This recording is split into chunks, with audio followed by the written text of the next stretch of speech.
Hai, Assalamualaikum warahmatullahi wabarakatuh. Kembali lagi dengan saya Najma dari Audit. Pada video kali ini saya akan melanjutkan tentang materi pada video sebelumnya, yaitu tentang audit kinerja. Sebelumnya kita sudah membahas tentang pengertian dari audit kinerja serta kinerja dan indikator dari audit kinerja itu sendiri, yaitu terdiri dari input, proses, output, dan outcome. Oke, untuk video kali ini saya akan membahas tentang objek audit kinerja. Objek audit kinerja terdiri dari beberapa tahapan. Yang pertama yaitu kinerja individu. Kinerja individu menggambarkan sampai seberapa jauh seseorang telah melaksanakan tugas dan fungsinya sehingga dapat memberikan hasil yang telah ditetapkan oleh perusahaan dalam kurun waktu tertentu. Objek audit kinerja individu dapat berupa indikator kinerja individu. Yang kedua yaitu kinerja unit. Kinerja unit yaitu menggambarkan sampai seberapa jauh sebuah unit telah melaksanakan tugas dan fungsinya sehingga dapat memberikan hasil yang telah ditetapkan oleh organisasi dalam kurun waktu tertentu.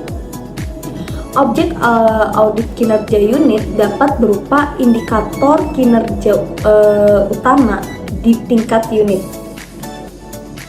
Yang ketiga yaitu kinerja organisasi.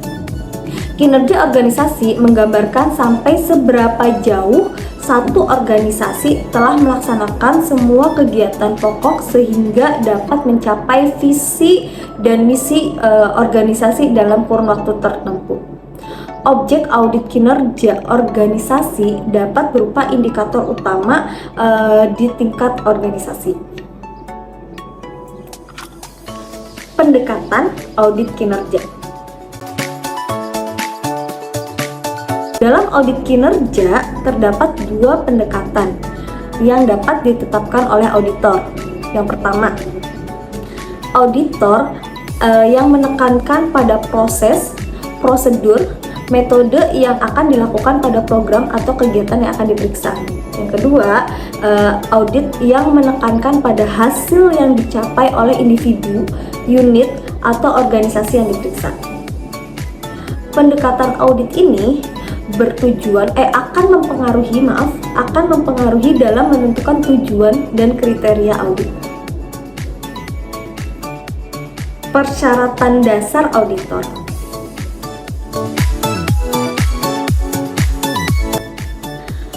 Audit kinerja merupakan kegiatan yang berdasar pada informasi yang menuntut nilai-nilai profesional. Untuk mengelola informasi tersebut menjadi titik sentral. Salah satu bentuk nilai profesional tersebut adalah pentingnya seorang auditor mempunyai kesempatan untuk mengembangkan keahliannya dalam mempertahankan hasil baik dalam pelaksanaan tugasnya.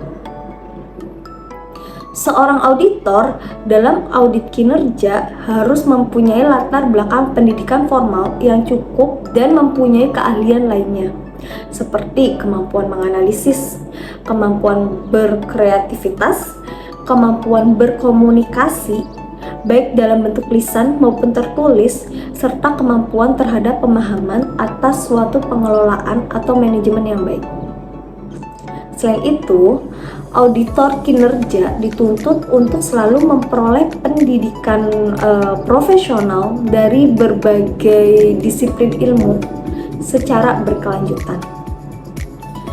Dalam pelaksanaan audit kinerja, SPI dapat menggunakan tenaga ahli yang berasal dari dalam ataupun luar SPI.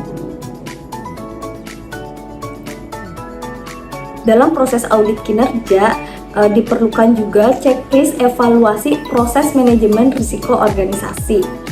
Salah satu tugas auditor adalah mengevaluasi proses manajemen risiko setidaknya setiap tahun untuk memastikan efisiensi dan efektivitas proses tersebut. Dalam rencana manajemen risiko, apakah sudah diperoleh komitmen yang cukup dari manajemen suatu perusahaan untuk menyediakan sumber daya yang dibutuhkan untuk implementasi manajemen risiko?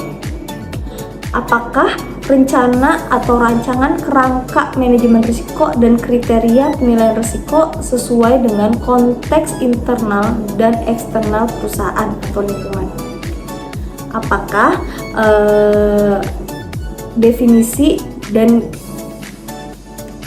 apakah ada definisi dan komunikasi yang memadai tentang persyaratan, kriteria, penilaian risiko, dan akuntabilitas untuk mengembangkan implementasi dan pemeliharaan kerangka kerja manajemen risiko dan penilaian area risiko tertentu?